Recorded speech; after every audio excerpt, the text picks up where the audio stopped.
నమస్తే. ఇక ఈరోజు టాపిక్ వచ్చేసి వైసీపీకి కష్టకాలం మొదలైంది. అసెంబ్లీ ఎన్నికల్లో ఓటమి తర్వాత ఆ పార్టీకి వరుసగా షాకులు తగులుతున్నాయి. జగన్ వ్యవహార శైలి, పార్టీ తీరు నచ్చక నేతలంతా ఒక్కొక్కరిగా వెళ్ళిపోతున్నారు.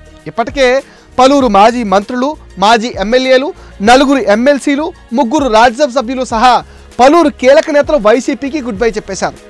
ఇక జిల్లా జడ్పీ చైర్మన్లు, కార్పొరేషన్ చైర్మన్లు, మున్సిపల్ చైర్మన్లు, ఎంపీపీలు, జడ్పీటీసీలు, ఎంపీటీసీలు ఇలా చాలామంది వైసీపీ నేతలు కూటమి పార్టీలో చేరిపోయారు. జగన్ జిల్లాల వారీగా సమీక్ష జరిపి మార్పులు చేర్పులు చేస్తున్నా సరే వలసలు అయితే మాత్రం ఆగడం లేదు. ఇంకా చాలామంది నేతలు కూటమిలోకి వెళ్లేందుకు క్యూ కట్టి సిద్ధంగా ఉన్నారని అంటున్నారు. ముఖ్యంగా జగన్కు అత్యంత సన్నిహితులు సైతం పార్టీని వీడుతుండడంతో అధినాయకత్వం దిక్కుతోచని పరిస్థితిలో పడిపోయింది. తాజాగా ఒకే రోజు 2 వైసీపీ నేతలు జగన్కు జలక్కిచ్చారు.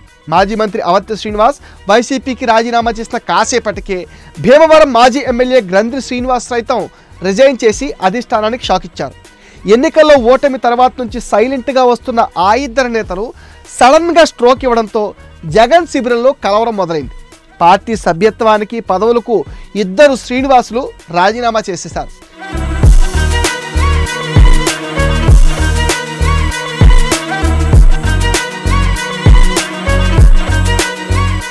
రాజీనామా సందర్భంగా అవంతి శ్రీనివాస్ సంచలన వ్యాఖ్యలు చేశారు. వైసీపీలో కార్యకర్తలు, నాయకులకు గౌరవం కొరవడిందని, అందరినీ అడగకుండా ఏకపక్ష నిర్ణయాలు తీసుకుంటున్నారంటూ జగన్ తీరుపైన నిప్పులు చెరిగారు. పార్టీలో కార్యకర్తలు చాలా ఇబ్బందులు పడ్డారని, అంతా వాలంటీర్లే నడిపించారంటూ ముత్తంశెట్టి శ్రీనివాసరావు తన అసహనాన్ని బయటపెట్టారు. ఎన్నికల్లో ప్రజా తీర్పును గౌరవించి విశ్లేషించుకోవాలి, కానీ అలాంటి పరిస్థితి వైసీపీలో లేదని అవంతి శ్రీనివాస్ చెప్పకనే చెప్పేశారు. అదే సమయంలో జమిలీ ముంచుకొస్తుందని, ధర్నాలు, రాష్ట్రారోకాలు చేయమనడం మంచి పద్ధతి కాదని జగన్కు చురకలంటించారు. ప్రజలు ఎన్నుకున్న కొత్త ప్రభుత్వానికి కనీసం సంవత్సరమైన సమయం ఇవ్వాలని, 6 నెలలకే ప్రభుత్వం పైన విమర్శలు చేయటం ఎంతవరకు కరెక్ట్ అని వైసీపీ పెద్దలను ప్రశ్నించారు. బ్రిటిష్ వారు అక్కడ నిర్ణయాలు తీసుకుని ఇక్కడ ఇంప్లిమెంట్ చేసే విధంగా అక్కడ నిర్ణయాలు తీసుకుని ఇక్కడ ధర్నాలు చేయమనటం సమంజసం కాదని జగన్ తీరును ఎండగట్టారు. కూటమి పాలన బాగుందని అవంతి కితాబిచ్చారు. ప్రస్తుత ప్రభుత్వం ఆర్థిక ఇబ్బందుల్లో ఉన్నందున అన్ని విషయాలను అర్థం చేసుకోవాలన్నారు. అయితే ఆయన ఏ పార్టీలో చేరబోయేదే మాత్రం సస్పెన్స్లో పెట్టారు. 2009లో చిరంజీవి ఆశీస్సులతో రాజకీయాల్లోకి వచ్చారన్న అవంతి మెగా బ్రదర్ ఆశీస్సులతో భీమిలి ఎమ్మెల్యేగా గెలిచారన్నారు. దీన్ని బట్టి చూస్తుంటే ఆయన జనసేనలో చేరడం ఖాయంగా కనిపిస్తోంది. మీరు కూర్చుని ఇక్కడ తాడేపల్లిలో కూర్చుని ఆయన సార్ చెప్పేస్తారు, చెప్పేయడం చాలా ఈజీ. మీరు కలెక్టర్ గారు రండి, ధర్నా చేయండి, గొడవ చేయండి. సో ఆ ఇబ్బందులు ఉన్నాయంటే, ఇబ్బందులు వస్తే వాళ్ళ దగ్గర అడ్వకేట్ పెడతాను, వాళ్ళ బెయిల్ ఇప్పిస్తానంటే వాళ్ళ ఫ్యామిలీ ఉంటారు, వాళ్ళ ఇబ్బందులు ఉంటాయి. అందరూ అంత లైట్ తీసుకోలేదు. అది అన్నింటి కాకుండా ప్రభుత్వం ఆర్థిక ఇబ్బందులు ఉంది. కొత్త ప్రభుత్వం వచ్చింది, ప్రజా తీర్పు ఇచ్చారు. ఇచ్చినప్పుడు ఆర్థిక ఇబ్బందులు ఉన్నప్పుడు మనం ఏదో అప్పుడే పంపలంటుకున్నట్టు ప్రజలు 5 సంవత్సరాల తర్వాత డిసైడ్ చేస్తారు.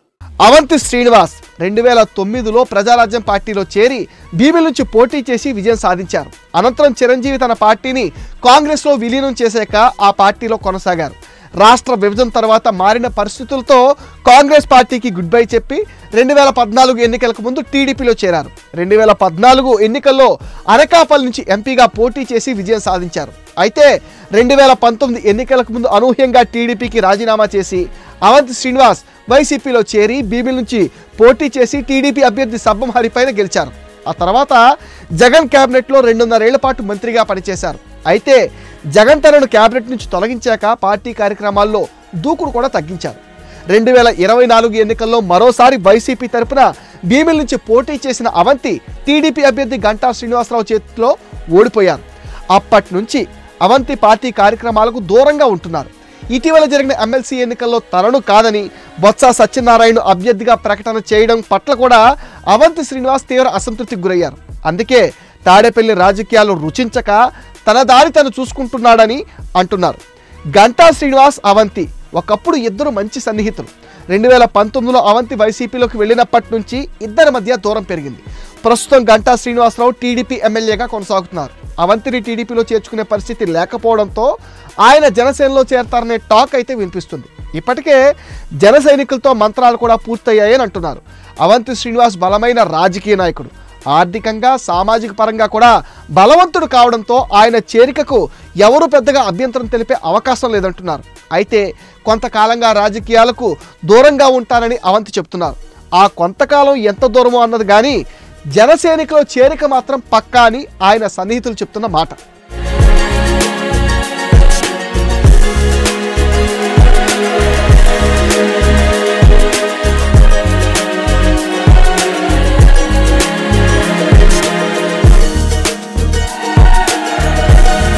ఇక వైసీపీకి రాజీనామా చేసిన మరో నేత గ్రంథి శ్రీనివాస్ కూడా జగన్ పైన విసుగుతోనే రాజీనామా చేశారు. ఇప్పటికే గోదావరి జిల్లాల్లో వైసీపీ క్రియాశీలకంగా వ్యవహరించిన నేతలు ఒక్కొక్కరుగా పార్టీని విడుతున్నారు. ఆళ్ల నాని, పెండం దొరబాబు, రాపాక వరప్రసాద్ లాంటి నేతలు వైసీపీకి టాటా బాయ్ బాయ్ చెప్పేస్తున్నారు. 2019 ఎన్నికల్లో పవన్ కళ్యాణ్ను ఓడించిన మాజీ ఎమ్మెల్యే కూడా వారి బాట పట్టాడు. పార్టీ ప్రాథమిక సభ్యత్వంతో పాటు అన్ని పదవులకు రాజీనామా చేస్తున్నట్లుగా గ్రంథి శ్రీనివాస్ ప్రకటించారు. 2004లో కాంగ్రెస్ పార్టీ తరఫున ఎమ్మెల్యేగా గెలిచిన గ్రంథి శ్రీనివాస్ ఆ తర్వాత 2 పర్యాయాలు ఓటమి పాలయ్యారు. 2019 ఎన్నికల్లో పవన్ కళ్యాణ్ లాంటి వ్యక్తిని ఓడించడంతో అంతా గ్రంథి శ్రీనివాస్కు మంత్రి పదవి ఖాయమని ప్రచారం జరిగింది. కానీ అలాంటిదైతే ఏం జరగలేదు. దాంతో అప్పటి నుంచి పార్టీలో అసంతృప్తిగానే కొనసాగుతున్నారు. 2024 ఎన్నికల్లో జనసేన నుంచి పులపర్తి రామాంజనేయులు పోటీ చేయగా వైసీపీ అభ్యర్థిగా మళ్లీ గ్రంథి శ్రీనివాస్ పోటీ చేసి ఓటమి పాలయ్యారు. అదే ఎన్నికల్లో వైసీపీ అధికారం కోల్పోవడంతో గ్రంథి శ్రీనివాస్ సైలెంట్ అయిపోయారు. కొంతకాలంగా వైసీపీ అధిష్టానం పైన అసంతృప్తితో రగిలిపోతున్నారు. ఇటీవల జిల్లాలో పార్టీ నేతలు ఏర్పాటు చేసిన మీటింగ్కు డుమ్మా కొట్టారు. తాడేపల్లిలో జరిగిన సమావేశానికి వెళ్లలేదు.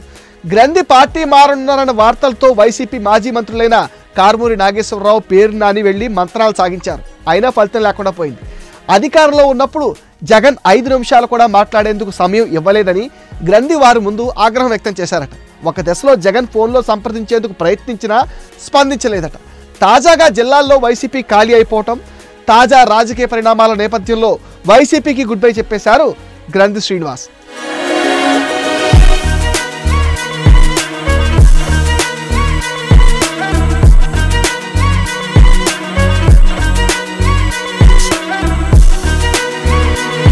ఇటీవలే గ్రంథి శ్రీనివాస్ ఇళ్లు, కార్యాలయాలపైన ఐటీ దాడులు జరిగాయి.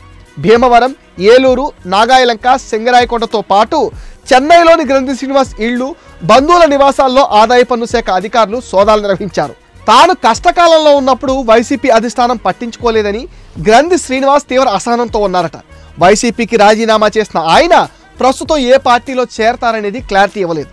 ఆయన తెలుగుదేశం పార్టీకి దగ్గరయ్యేందుకు ప్రయత్నిస్తున్నారంటూ కూటమిలో చర్చ జరుగుతుంది. ఇప్పటికే టీడీపీ స్థానిక నేతలతో ఆయన మంత్రాలు జరిపినట్లు కూడా ప్రచారం జరుగుతుంది.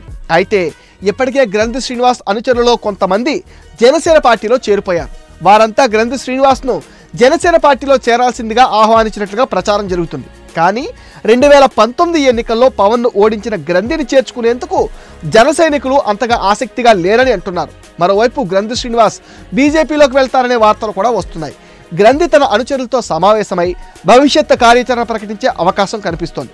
మొత్తంగా అటు విశాఖలో, ఇటు పశ్చిమ గోదావరిలో ఇద్దరు కీలక నేతలు ఒకేసారి వైసీపీని వేయటం ఆ పార్టీకి పెద్ద దెబ్బేనని విశ్లేషకులు అంటున్నారు. మరి ఆ పార్టీని వీడిన ఆ ఇద్దరు శ్రీనివాసులు పైన మెట్టు అన్నదే వేచి చూడాల్సింది.